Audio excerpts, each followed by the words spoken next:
I grew up not having a belief in anything. I didn't really have a big belief in myself. Um, wasn't too sort of, into myself. Didn't give myself too much credit, really. Um, always found myself to be out of place. But that could now sort of go back to actually finding out that I had a hearing problem. And then I didn't give myself credit back then. But I remember growing up, and of course you get told about Santa Claus, and you think, this world is magic. This world has a guy that can. The heck is that on my phone? I suppose it's just blocked. But I don't know what that is on my phone. Anyway, this guy's magic. He can go down, down chimneys and give people presents. But weird that, and I listened to my dad's stories. It used to tell us about the tunnel walkers and everything else, and you would soak these things in as a kid. You would take them in, and but you would also question it. And I know I questioned it because I can see it in my own kids' eyes and expressions on their face when I tell them a lot of rubbish. Because you've got to do that in order to prepare yourself for the world that's out there. So as I say, because my mother was Protestant, my dad was Catholic, I wasn't sort of raised in a certain way, but I did go to Sunday school and learned about Jesus and all those sort of Bible stories. But I always questioned it. I always questioned, this idea that we have of God. And because the stories weren't making any sense. If this was an all-powerful God and everything else, and it's meant to be just and it's meant to be good, because you would always hear the story about God, and then you would hear the story about the devil and how the devil was cast out and stuff like that,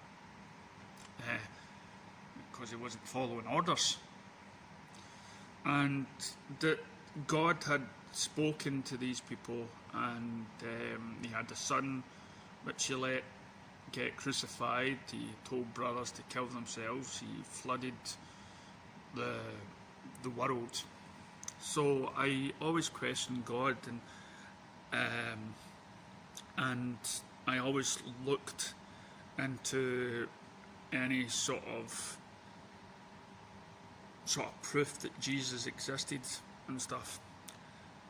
And so even though I loved the story, and I watched the Ten Commandments, and I watched Jesus Christ of Nazareth, and I watched Jesus Christ Superstar, and then I learned about the other religions that were out there, and I couldn't bring myself to believe that just back then, that's when God was somehow talking to people on earth, and for millennia he's not been back since. So then I got into looking for where did we come from. I remember watching films like A Million BC and sexy cave women and stuff like that, and dinosaurs and stuff. So it's, I felt like I couldn't believe everything that I was seeing. But being that way, it opened my eyes to listen to other people's beliefs, which was fantastic. It made me feel free and superior in a way, because I would never judge them, and I would never put their religion down. Although I came across people that was so much in belief in their own religion and their own practice that I know from previous experience, they were told from the moment they were born what to believe in, and to believe in their God, no matter where in the world that you came from, and that if you do not act a certain way, you'll be punished, you'll be sent to a bad place. So again, it took me on a quest to not just about myself and how I came to be here. I mean, I know how I came to be here through, my mother and my father. But where did this essence of me being? Because I was created the same way as a billion other people on the planet. Am I any different? Is my ideas different than everything else? And as I walk through the town, I see people standing on pillars, spreading the words of their beliefs, and they're so strong and they're so passionate. And I don't think I ever felt guilty that I didn't believe. It's just, well, listen, if that's what makes them happy, so be it. If that's what gets them through the day, and they don't question it, that's up to them. And and then I had other stories, about Mormons and everything. I've came in contact with so many religions and so many beliefs, and people that believe that dinosaurs are real and dinosaurs were never real and man-made, and all the sort of beliefs you can think of. I've listened to them all, the ghosts and everything else, and I've always said, listen, I'm not saying they don't, and I'm not saying they do, who am I to say? So I've kept an open mind just about everything on the planet, because I don't know any better. I don't. And it's made me feel more freer and more better. And there was a guy that came to my house, and he'd actually just had a divorce from his wife, because he had found religion, he had found God, and he was dragging his son and kids along, which I felt was totally wrong. You shouldn't impose your own beliefs onto people. That's up to them. And I know that's because when I talk to my kids, and they're very young at the moment, and they're still trying to grasp life around them just now. They're not, I don't think they're ready for that sort of deep thought. I mean, I've told them about it, and my wee girl, always looks at me as though I'm talking rubbish, and hence why I do these videos. And so, but I've always said to them, there's going to be a lot of things happening in your life, and it's up to you what route you take. This is your life. This is going to be your experience, and so go out there. So again, it's not up for me to tell anybody what to do, but I do know that there's people out there that has been told by their grandfathers, their fathers or mothers or whatnot what to believe in. And to me, that keeps your mind closed to the possibilities. But again, I've often looked towards the stars and wondered what's out there, because I once believed that in the clouds that's where God is, that's where the angels are, but now through science we know there's so much out there. And then it's made me think, well, if there's other creatures out there, if there's other life out there, or other civilizations, what God do they speak to? If it's the same one, are they all kneeling down to the same one as we are? So that throws a lot of interesting questions. Now, even after my parents died, I didn't once turn to any sort of book and think, right, I've got to believe that they're in a good place. I've got to believe that they're looking down on me. I was so open, I was trying everything. I was going to see, mediums, fortune tellers, trying to get an answer, but keeping an open mind. A lot of people will say straight away, you don't go to a fortune teller, you don't go to a gypsy, you don't go to a medium. But these people claim to have some sort of knowledge of what happens to you when you die. Mediums believe they can talk to people that have passed. One person actually believed they had my mother with her, with her hand on my shoulder. Who am I to say that isn't real? Because I've seen so many programs that show you that these people start to know things that they shouldn't know. So I've spent most of my life going around just being open-minded to everything. But now I have a belief. I have a belief in something. And it's turned my world upside down. And the reason why I've came to this belief, and my belief I will talk about in the other video, because I believe this, and so heartedly, because it's presented to me with some facts that I could grasp, that I could see, feel. And through all my other experiences in the past, I can empathise with those people that stand on pillars, and those people that love their beliefs so much to try to encourage other people in and spread their word of their beliefs. I've got two girl Mormons that are constantly trying to get me to believe in Jesus, but I always question stuff.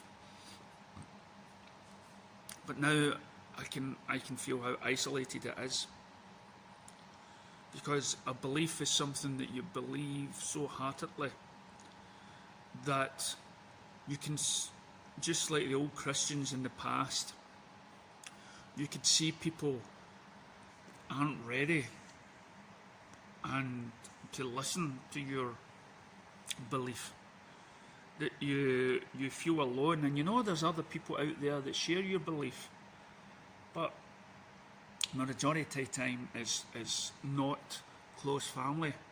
And those people that have beliefs normally, like we talk about religion, normally marry the same religion or the same ideology as the other.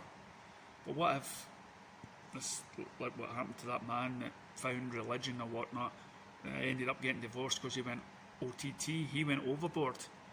He tried to get his wife to believe in what he's now, you could call it a midlife crisis.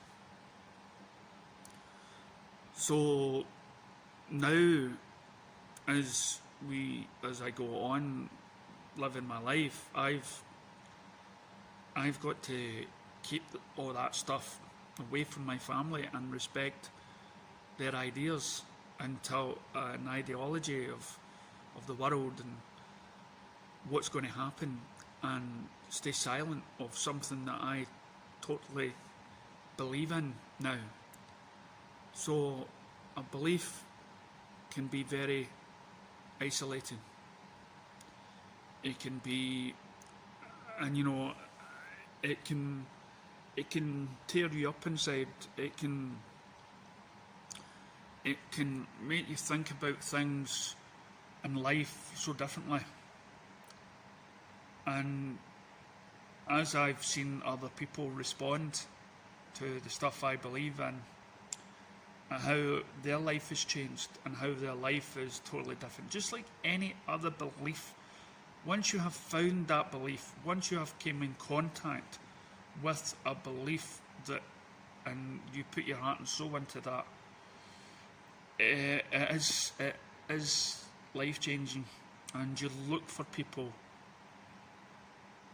that have got that similar feel to it, and it's hard. And I'm trying to learn how to cope with it,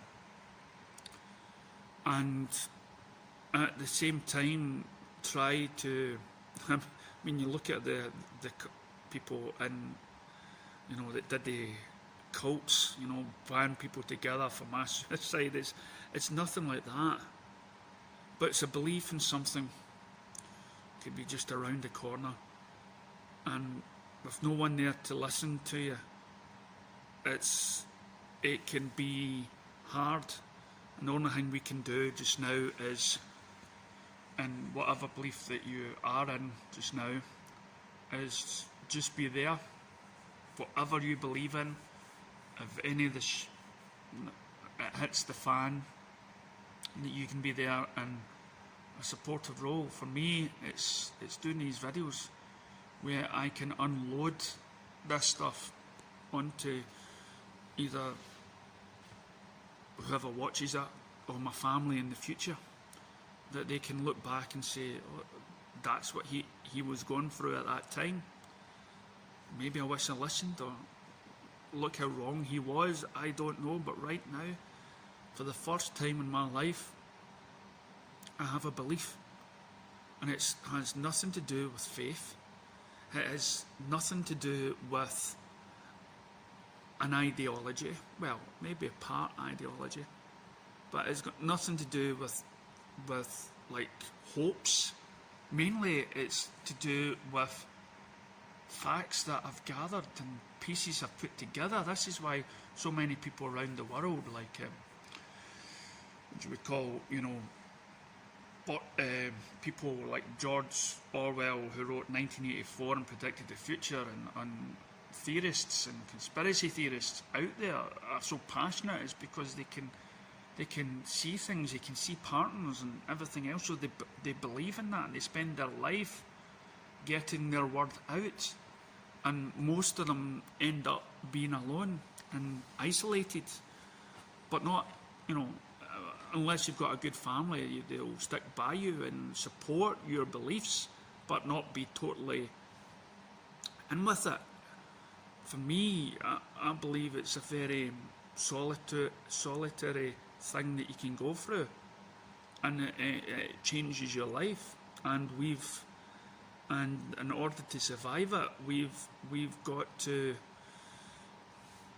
embrace your belief, but at the same time keep it private, and it hurts because you want to share it. I get that. So whatever your belief is, I get it. But just remember to unless there's somebody out there that's willing to listen to you and whatnot, don't judge, don't force them into it. Just be there, willing to share, and whenever they are ready. But do not be offended when they decide no, or that's rubbish, or what you're thinking is just total garbage. Embrace your belief, but keep it within yourself. As hard as it can be, if it keeps you going, then just wait for that. Just wait for the signs that tell you to say, this is when we talk about it. If you've had any problems with any of your beliefs, let us know in the comments below. Thank you.